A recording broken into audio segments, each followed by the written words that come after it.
buy your portrait for free.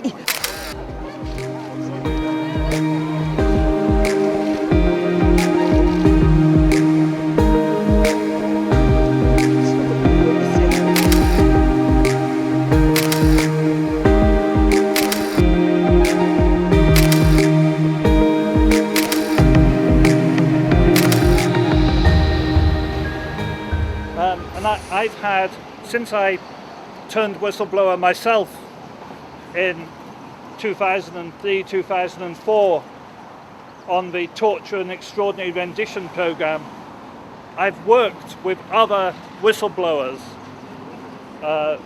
who are telling us about the war crimes committed by Western states. We've worked in mutual help and support for all those times. I've been very honoured to be associated with WikiLeaks.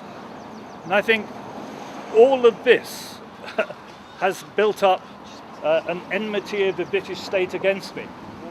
And that one thing, of course, I decided was that particularly from my knowledge of the fact that Britain knowingly invaded Iraq, knowing there were no weapons of mass destruction, because I used to be the head of the FCO department that monitored Iraqi weapons procurement, knowing that we went deliberately to war on the basis of lies, knowing that we were deliberately involved in collusion and torture of innocent individuals abroad, I decided that the only answer to counter the continued violence, the imperialist and aggressive violence of the British state was to break up the United Kingdom, and that Scottish independence is required not just for the benefit of the people of Scotland, but for the benefit of the people of of the world, because the United Kingdom is a rogue state that needs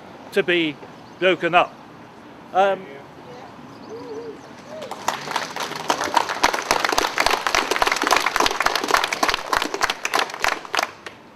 At the time I blew the whistle, the Foreign Office held discussions with Treasury solicitors on how to put me in prison, and they wanted to put me in prison under the Official Secrets Act. The difficulty they had was the Clive Ponting precedent, that you get a jury, and they thought no jury is likely to put this man in jail for blowing the whistle on collusion in torture.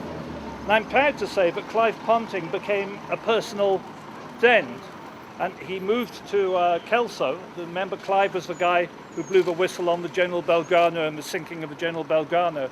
Clive moved to Kelso, and he died earlier this year, a strong believer for and campaigner in Scottish independence.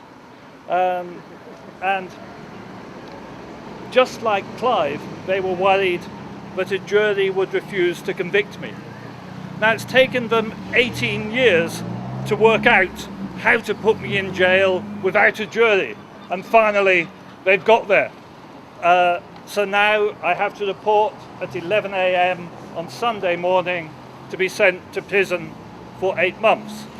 And my lawyers have been told that is likely to be here in Saughton jail.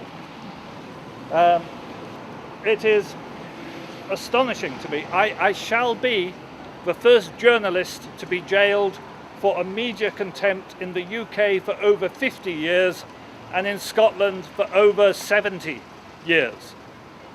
Now, have they suddenly decided after half a century that journalists should be jailed for media contempts?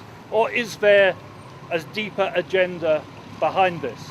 And is that agenda against those who are deemed a threat to the British state, and particularly a threat because we are the supporters of the independence of Scotland? I think I know what is happening here. I go to jail with an absolutely clear conscience. I have been quite clear all along. I did not identify anybody or intend to identify anybody. And I'll tell you something, I am not useless. I'm actually quite good at what I do. And if I had intended to identify people, you would all know who they are. Indeed. And there's nothing to do with you. Everybody knows. Danny could barely see it. Yeah, I'd say, and as an opinion poll showed, 81% of those people in Scotland who believe they know identities believe they learnt them from the mainstream media. But there's nobody from the mainstream media on trial for jigsaw identification. This is selective prosecution. This is political persecution. And I have no doubt whatsoever that I go to jail as a political prisoner.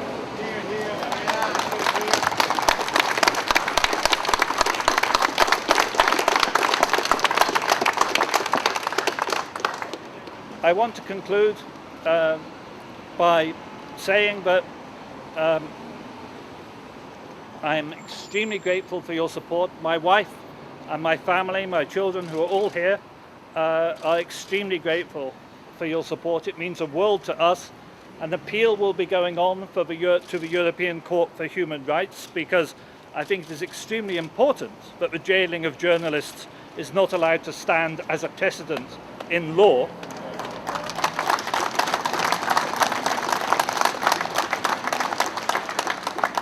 It is the nature of the legal process that appeal to the European Court of Human Rights is unlikely to get me released from jail before I serve my sentence, even if we eventually win. But that does not reduce the necessity of the fight, because the fight is not for me, the fight is for the freedom of everybody.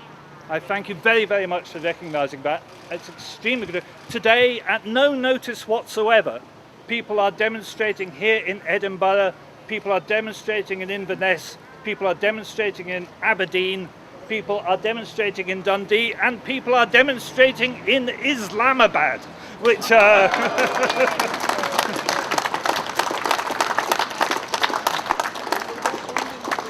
I, although I shan't be with you in future, I have no doubt whatsoever that this is only the start of a lot of activity to come. Thank you very much indeed. Thank you.